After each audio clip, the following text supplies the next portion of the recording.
For the first time in this podcast's history, we preview a playoff game. The Arizona Cardinals take on the Los Angeles Rams tonight, SoFi Stadium. It's going down, a battle of NFC West teams. It's the grudge match. They each have a victory, and to the rescue for the Arizona Cardinals defense, Justin James Watt. He's coming to play for the Arizona Cardinals. He's back, baby. We're breaking it down. Full preview, plus players of the game. It's Alex, and it's Locked On Cardinals.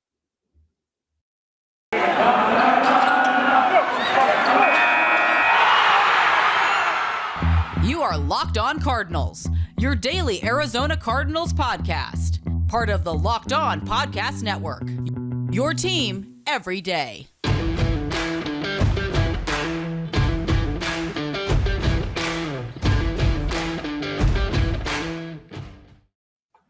It's time to rise up, Red Sea, Locked On Cardinals, part of your Locked On Podcast Network, your team every day. Brack, Alex Clancy hanging out with you. Full preview episode right here. Free and available on all platforms, including our YouTube channel. Check it out, subscribe. You'll get all that great daily content from Alex and myself. It goes beyond. If the Cardinals, for some reason, they don't win on Monday night, we're going to continue throughout the week breaking down things, what went wrong. We'll start to preview the offseason. We'll get into some mock drafts, but not so fast. J.J. Watt officially going to be back into the Arizona Cardinals roster just in time for their wild card weekend showdown with the Los Angeles Rams. What that's really going to mean for this defense that needs to look more like it did in week 4 when J.J. Watt was there than it did in week 14 on Monday Night Football, where they lost that contest to Matthew Stafford and crew. We really appreciate you making Locked On Cardinals your first listen each and every day. Thank you so much. Follow along on Twitter at Locked On AZCards, at Clancy's Corner, and at Bob Brack to follow me, Bo Brock. Today we observe, of course, the life and the work of Martin Luther King, MLK Day. Very important day each and every year. If you're off, well, enjoy the day off. And if you're working, we're very thankful for you to turn us on during work because, of course, you got to get ready for this game. Alex, JJ poked a little fun at our guy Cam Cox from Channel 12 News, because he asked a question about if he's going to play Sunday or not. And JJ said, no, I'm not playing Sunday, but I am playing Monday.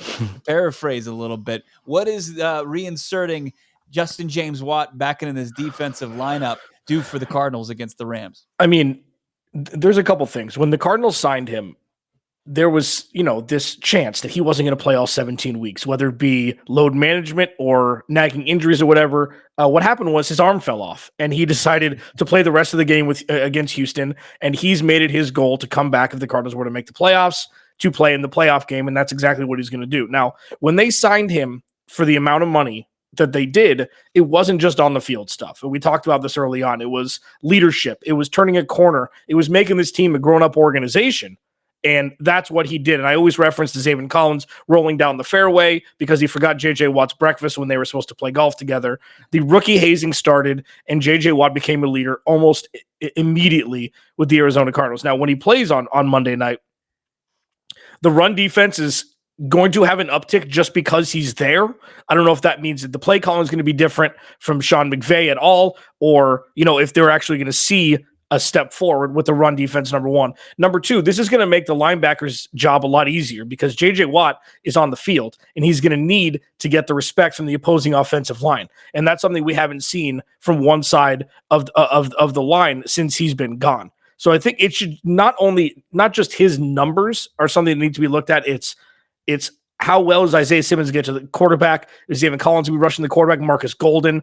That's what we're going to see. And also the secondary job should be a little bit easier because, again, the scheme has to be somewhat made offensively around J.J. Watt by the Rams.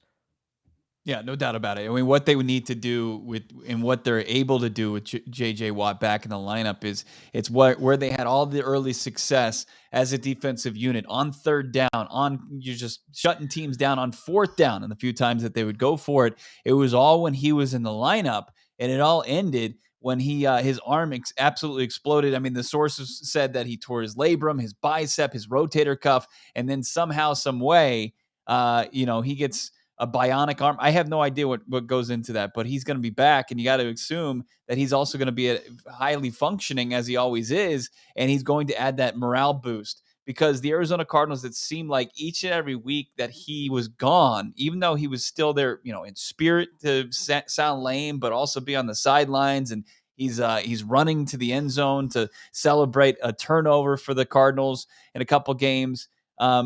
They fell off defensively. It felt like each and every week he was further removed from the lineup, and it's just going to be a huge boost. And like just coming out onto the field, they're going to just have an extra energy because that team is just going to feed off a guy like Watt. They are. It's going to be something that's going to energize this group that absolutely needs energy. It's like, how do you kind of buck a 4 out of 5 game trend where you lose those games? You put a stud player back in your lineup like JJ Watt. It makes things a lot easier. Your mic's off.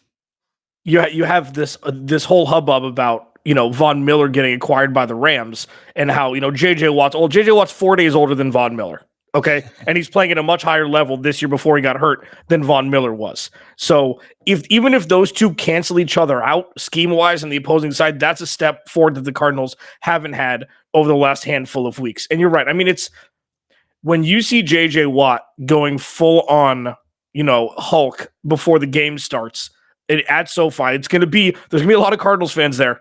There's going to be a lot of Cardinals fans there, and that's going to be as close to a home game as you can get on the road in a playoff game because, Rams fans aren't as rabid as other fans in the NFL. Like, this is all setting the stage for the Cardinals having the best possible chance to win with DeAndre Hopkins still out. Yeah. Marco Wilson's trending back to play. James Conner is going to be a game-time decision, but Chase Edmonds is going to play. Like, they're going to have their ducks in a row, and they just have to go and win a football game. Yeah, we had a little scare about Isaiah Simmons. He missed practice a couple days ago, back at practice to wrap up the week. So exciting there. And I think of, like, when you think about where they were successful in week 4, and as far as getting Matthew Stafford off his spot, I even remember a play where Isaiah Simmons came up the gut and nearly got a sack of Matthew Stafford. He got a bad call on him, but Matthew Stafford sent an errant throw that would have been Marco Wilson's first pick of his career, and it was waved off. But it's what our guy Travis Rogers told us about that interior pressure is going to be so important. And when you've got one of the guys that can create the most interior pressure in the last decade in the NFL and JJ Watt, I mean, it's exciting for the Arizona Cardinals because they can get back to the brand of defense that made them so successful early on. Yeah, I mean, and just to put a button on this, like Matt Stafford, he's skittish. We've seen what happened. And if you have Big 99 running at you or batting down balls, which is what he's still so great at the line of scrimmage, like anything to make Matthew Stafford uncomfortable and not being able to river dance in the backfield, that's what you want. And JJ Watt adds to that. He adds to that. And the Arizona Cardinals can get a big win. And like, I know that's getting too far ahead of ourselves, but the Rams will be in shambles. Like, this fan base will cannibalize itself. Like, they won't know what to do because they would finish the season earlier than they did last year with Jared Goff and the John Wolford experience, whatever that was. And because they make this big move and they go nowhere. They didn't improve really anywhere. Sure, they were able to win the division, but I don't know. It would just put this team in a tough spot, and that's always fun to see as well. If you're a Rams hater, just to kind of see this fan base lose its mind because they thought they'd found the missing link. And right now, their biggest probably concern is their quarterback because of how poorly he's played. 9 turnovers in his last 4 games. Let's get more into this matchup. We'll get into the spread of it. We'll make our full predictions by the end of it. But the Arizona Cardinals get J.J. Watt back. It's exciting. It's the first time we're previewing a playoff game here on Locked On Cardinals. We started this podcast. You started in 2017, right, Alex? Yep. And then they fell short that season, the last year for BA. And then 2018, we don't like to talk about it. That's when I joined the crew. And then 5 wins. It's been downhill ever since. For me day. But it's been a rise as far as this team's concerned. And finally, they're going to play under the bright lights on Monday Night Football, the last game of the playoff weekend, Super Wildcard weekend. Let's get more into the conversation. Let's get into Kyler Murray. Let's get into this offense, what they can do, and really start to preview the matchups in this game. It's Locked On Cardinals. Follow along on Twitter at Locked On AZCards, at Clancy's Corner, at Bob Brack, and what's a better pregame snack? Like if you're headed out to Glendale, if you're headed out to the Great Lawn and you're going to tailgate and you're stuck in traffic, I got a little secret weapon that will keep you nourished during that drive and ready to tailgate like the best of them. It's Built Bar. If you've got a New Year's resolution to eat healthier, to get in shape, well, Built Bar can be your secret weapon as well. It's a protein bar that tastes like a candy bar. It's actually better tasting than most candy bars out there and easier to stick to your resolution. Most Built Bars, they contain 130 calories, 4 grams of sugar, 4 grams net carbs, and 17 grams of muscle-packing protein in most bars, maybe even more so in some of them. Compare that to a candy bar, which is like 240 calories, 30 grams of sugar, and dozens of net carbs.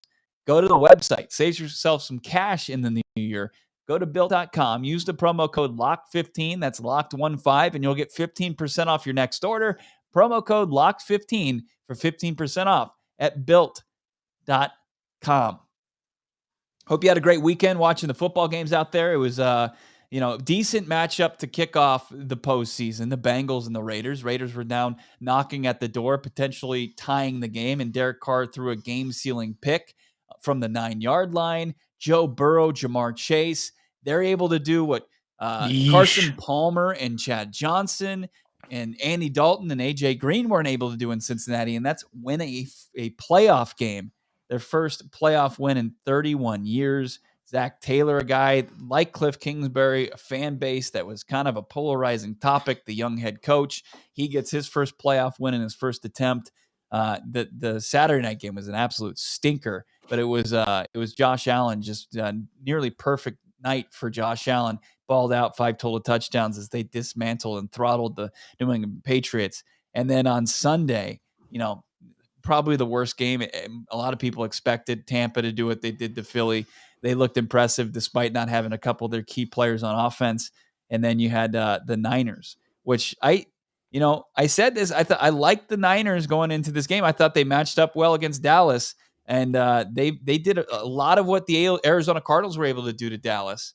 Maybe a little controversial ending, but come on, Dallas can't put themselves in that position. Jimmy G nearly threw it away, but the Niners, they move on, they survive in advance, and it was a big win for them. So if the Arizona Cardinals win on Monday night, that means they're going to Florida. They're facing their former coach. I mean, can we take a second? And so I put out on Twitter before, and we'll do our game predictions and stuff in a sec. Like, I don't know what people are ingesting to think that playing Green Bay is better than playing Tom Brady. Like, it's not going to be. I looked at the weather. I did the research. It's not going to be negative 13 with 3 feet of snow on the ground. It's going to be 8 degrees. It's going to be cold. I'd much rather play a dude that's won 1 Super Bowl, who hasn't made a Super Bowl in a long time, than the defending champions down Chris Godwin, and Leonard Fournette's probably going to play next week. Like, Mike Evans and Rob Gronkowski and Tom Brady is greater than Aaron Rodgers and Devontae Adams and their running backs. And Tampa Bay's defense is getting healthy. Like, I don't understand the backlash. Think, oh no, it's cold. Let's go to the warm. Who are you playing in the warmth? The best quarterback ever? Oh, that's right. Like, I can't fathom that. The one thing that the 49ers did do, though, is the Cardinals still have a chance to host the NFC Championship game. That's one thing that the Cardinals still have the ability to do. If they win out, and the 49ers beat Green Bay, which they've been apt to do. They lost by a field goal earlier this season. They've knocked Green Bay out of the playoffs the last 2 years where they were able to, I believe. I mean, that is the one upside to this, but we've got to witness the Cardinals win Monday night first. People really freak themselves out by recent history. Like, sure, Green Bay had the better 2021, but like Tom Brady has 7 Super Bowl rings. 7. He's been to 10 Super Bowls. He is just as, death taxes and Tom Brady playing in the Super Bowl. I mean, if you face Tampa Bay, you're pretty much ending your season. As far like who has a history of choking in the playoffs? Not Tom Brady. That team that wears the green and yellow. It's the or gold, whatever you want to call it. The Packers do. Even when they have home field, how many times are people's like, oh, you don't want to go to Lambeau. You don't want to play a game in January. And Eli Manning goes in there and wins a football game. Eli Manning. I know he's got two Super Bowls, but like, who would have thought, like, is it a good matchup if you have Eli Manning at quarterback or Aaron Rodgers. It just doesn't seem to matter. One team has a history of choking, the other team doesn't. So I don't disagree with it. I also don't think like somebody should take a hard stance on it. Like nobody should be like, you're an idiot for having it take either way on who do you want to play, pick your poison, Tom Brady or Aaron Rodgers. You know, we can talk so much about JJ Watt in this Cardinals defense, and Marco Wilson could potentially get back, and that would be huge for the Arizona Cardinals. That would be a big boost. As I said, Isaiah Simmons would be big. Regardless of what happens, like JJ Watt needs to be a monster against the run, and so does everybody else. Like you have to slow down the run against the Rams. You have to. I know it's scary to think about what Matthew Stafford can do with Cooper Kupp and OBJ, but at the same token, like you have to make them one-dimensional to even really have a chance. Like the rush defense has to show up. It can't have a performance like it did to finish the season. No, it's true. I mean, it's like the Rams offense is tough to figure out because Cooper Kupp is obviously the first and second option. But they've got, comparatively speaking, an embarrassment of riches compared to the rest of the NFL. I mean, you have Odell Beckham's your third wide receiver. I mean, I think Van Jefferson has moved into that role, maybe 2 and 2A, and they've got a bevy of running backs. I just don't know. Like, I feel like if they can not give up the Cooper Kupp, Van Jefferson, OBJ big play and keep the running in front of you, I would rather have them run the ball than Matthew Stafford get going. You know, because sure, he can throw interceptions, but if you're forcing them to throw because the running game isn't working, that's where you want to be. Because that's where Matthew Stafford forces balls into smaller windows, and he's always done that forever. Mm-hmm. So that's the goal, is to be able to force, like, you want them to run the ball, have the Cardinals stop the run, and then force 3rd and 6, Matthew Stafford throwing the ball. Like that's the goal of all of this. And it with pressure on 3rd down, that's where JJ Watt eats. Mm-hmm. So like talking back to the JJ Watt thing, like and then Chandler Jones has played better recently. Hopefully Marcus Golden is healthier. Like this defense come Monday night will be the healthiest it's been in a while. Yeah. It's a good time to get healthier. And you think about where the Arizona Cardinals have had fallen short, especially on 3rd down, where the difference is in like where Vance Joseph, his pressure downs are 1st and 2nd, and then he doesn't rush anybody but, your 3 defensive linemen on 3rd down. Like JJ Watt can still generate enough pressure to really mix things up and make up for where you're short in the secondary. But then there's also this thing as far as the Cardinals go. Well, before that is if you can stop the run game, like and it makes them one-dimensional, it just helps out. Like it doesn't open up plays for guys who are not named Cooper Kupp. Like other guys, like otherwise they have to run extraordinary routes. They have to be better than the guy that's defending them, and they can be. But like OBJ, his game goes to another level if they're running the ball effectively. Tyler Higbee becomes a big issue because you don't know what to do as far as the tight end goes. So it just opens up the playbook for Sean McVay and crew that you can take away if you can just be effective against the run, or at least create enough negative plays to where they can't consistently rely upon that. Now, like the secondary goes, I think that the Rams might have a bigger, like more liabilities in their defensive secondary now. Like Taylor Rapp, their safety, he's out for this game. They just signed Eric Weddle off the streets. He's 97 years old. Yeah, he's 1,000. Hasn't played in a long time. He wasn't exactly the best cover safety in the league. And like outside of Jalen Ramsey, like I think that Kyler Murray can legitimately pick apart this defensive secondary if they play their cards right. I call dibs on the offensive player of the game. I call dibs. Okay. I'm just letting you know, I call dibs. You always get to go first. I call dibs. I don't know if that's true. We try to vary it, but I just think it's be so important because I mean, how many times like, hey, this is a good matchup for the Cardinals. They're missing key players in this area, and it just never works out. They didn't have Jalen Ramsey the last time, and they still struggled to really move the ball effectively. The one big difference here offensively is that if James Conner plays, they're both going to be on the field, him and Chase Edmonds. Yeah. Like this is the goal. It's not about the wide receivers anymore. It's about playmakers and getting them into positions to succeed. And like AJ Green's going to be AJ Green. Imagine if AJ Green was playing the OBJ role, where he's the one that people forget about until you need a big catch. That's where you want AJ Green to be in this offense. And we'll see Rondale Moore. It's still up in the air whether he's going to play or not. He's been hurt for a long time. So going back to the Rondale Moore pick, seems not so great after 1 year.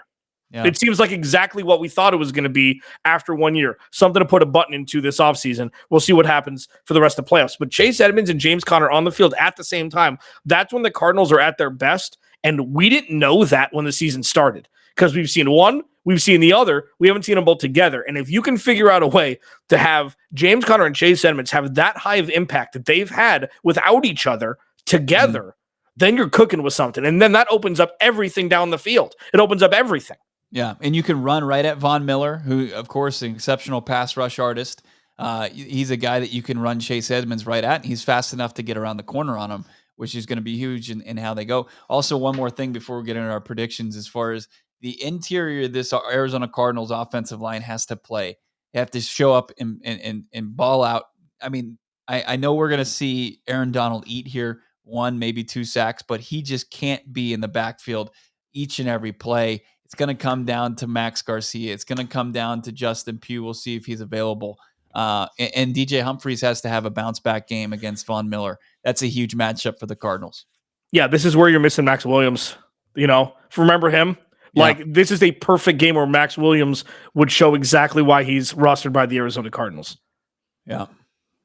My biggest key to victory coming up, plus our predictions, what we think is going to happen tonight as the Arizona Cardinals visit the Los Angeles Rams to wrap up Wild Card Weekend in the NFL. Can't wait for it. And the Arizona Cardinals, that point spread, it's dwindling. They were 4.5-point dogs to start the week. That's down a full point, probably with the addition of J.J. Watt. Now it's the Arizona Cardinals plus 3.5. Road dogs, this total for the game, 49.5, which I think is down from where it was earlier this season a couple times. 49.5, still a lot of points expected to be scored in this game. If you want any of that action, Bet Online, well, not only would they like to wish you a happy new betting year, but they want to help you get all that action in the playoffs and beyond. Bet Online remains your number one spot. Best sports wagering action in 2022. New year, new updated desktop mobile website. Sign up today. Get a 50% welcome bonus. All you have to do is use the promo code Locked On, and you'll get 50% on top of your first deposit. You put in $100. That means you get $50 free to help build your stack.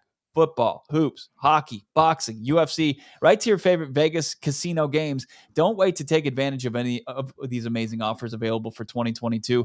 Bet Online's the fastest, easiest way to wager on all your favorite sports. Bet Online, where the game starts. Thanks for making Locked On Cardinals your first listen each and every day this entire season. I hope we're continuing the season beyond today. We've got our halftime show. It's going down tonight in between the first half and the second half. When the teams go to the locker room, you'll see Alex and myself. We'll have our post-game reaction show, and then we'll have a fresh new pod ready for you tomorrow morning, midnight, in the Pacific, and also 10 a.m. our YouTube show will premiere, hopefully talking about a big Arizona Cardinals victory. Key to victory for me is getting that interior pressure on Matthew Stafford. And, and then on the other side of things, it's to really run successfully. I think the Arizona Cardinals really have to tap into the run game, and Kyler Murray is a part of that, and go over the 200-yard mark against the Rams in order to have success tonight. Yeah, I mean, that's fair. I mean, it's control the clock. It's be on the field and no quick 3 and outs after a score by Los Angeles. Like we've said, like the keys to victory are exactly what they were starting in week 1. No bad penalties inside the red zone, and no quick 3 and outs after LA puts points on the board. Like, yeah, that's in perpetuity. That's what it is. The former has been something that we've still dealt with watching, with bad penalties inside the red zone. And I'll put it's just what we've watched. So those are the two that I'll say are the biggest. I mean, it's sure establishing the run comes with the time of possession.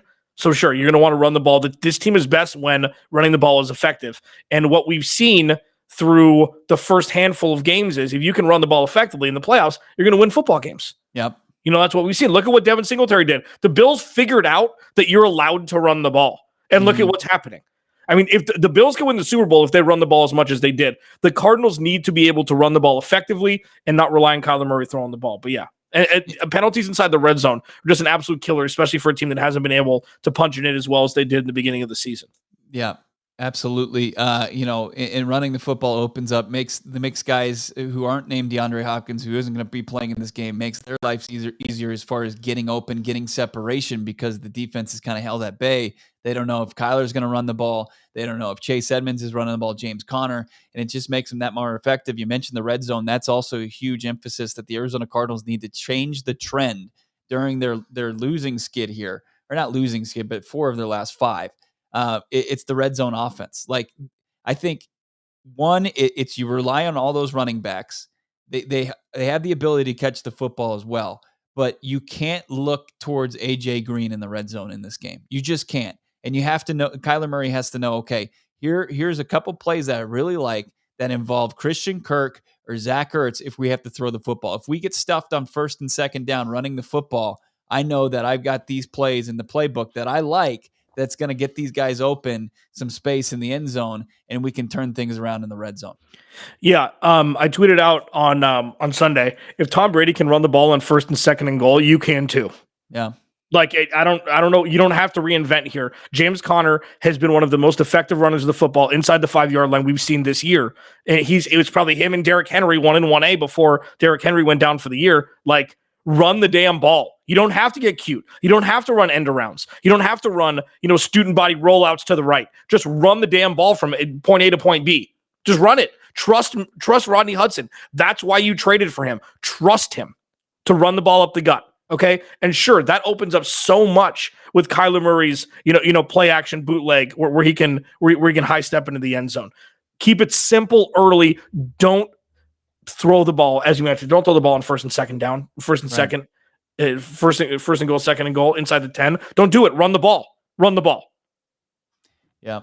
All right. Let's do it. It's time to predict. We had an extra day to think about it. I've told you that my confidence continues to build forward, and it boiled over. My confidence boiled over when J.J. Watt officially said that he's coming back and he's going to be in the lineup. I think the Arizona Cardinals are going to be focused for this game. They're going to be ready to play. I know Sean McVay's record against the Arizona Cardinals is 9-1. I know that Kyler Murray's 1-5 against the Rams, and he's been sacked more times by the Rams than any other opponent and picked off by the Rams more than any other opponent. But I think it's going to be a Kyler Murray game. I think whether you're watching the Manning cast or if you're going to watch the actual broadcast, they're going to be saying his name, and they're going to be waxing poetic against the Arizona Cardinals franchise quarterback. If the Cardinals can win this game, I think they can play kind of exactly like San Francisco played against Dallas on both sides of the football, get a lead, and it's going to get a little hairy at the end. The Arizona Cardinals are going to come out with a 29-23 win. I'm so happy you said the number 29 because I'm gonna do a Bo Brock here. I'm gonna give 2 answers. All right. If the Cardinals score 30 points, they win. If they don't, they lose. Because here's the thing: the Cardinals can, like, if it's a high tempo game, there's a lot of offense being scored. The Cardinals can beat anybody. If the Cardinals are not going to win a 19-17 game, because I don't trust Cliff Kingsbury to have them ready to win games down the stretch. I don't trust it. So if the Cardinals can put up a 30-burger, 30 points or more, the Cardinals win. 29 points or less, the Cardinals lose.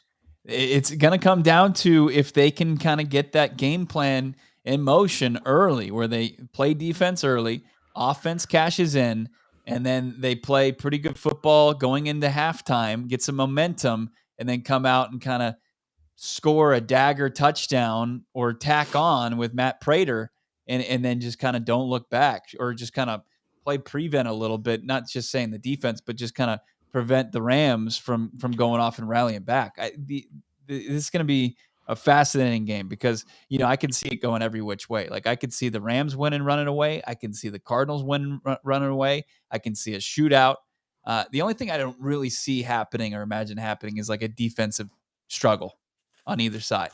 Yeah, unless there's a bunch of turnovers from both sides, where it's like where you're in a situation where, I guess I could see this too, where it's whoever wants to lose the least. It's not like a team wins a game; it's a team just fumbles along the finish line first. Yeah. Which is, stumbles across the finish line first, which we've seen from both sides. Matthew Stafford has never played an important game. This is the first real important game Matthew Stafford's ever played in. Kyler Murray's never played in a playoff game. Do you trust the 35-year-old? Do you trust the young buck? Like, do you trust the number one wide receiver that we've seen like this year? Do you trust? I don't know. I mean, it's brutal. So that's a good transition into our players of the game. I'm going to go offense. I'm going to steal it right now. It's Christian Kirk. Go get a contract. Go get a contract. You want a contract? Go get a contract. This is the first game that you and Kyler Murray have played together that's mattered. Okay, go get a contract. Your team needs you down the field. Now, a lot of this has to do with the clipping of the wings that Cliff Kingsbury sometimes does from this offense. But if they can find Christian Kirk in space, he's Chase Edmonds as a wide receiver.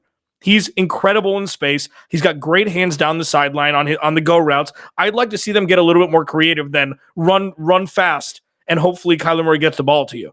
Like, you'd like to see him in the slot. You'd like to see him running crossing patterns in space. But it's Christian Kirk, and it needs to be Christian Kirk because he's the most capable wide receiver that they have at this point. Yeah, and I trust Jay Glazer saying that James Conner's going to play, and James Conner has 4 touchdowns against the Rams in 2 games.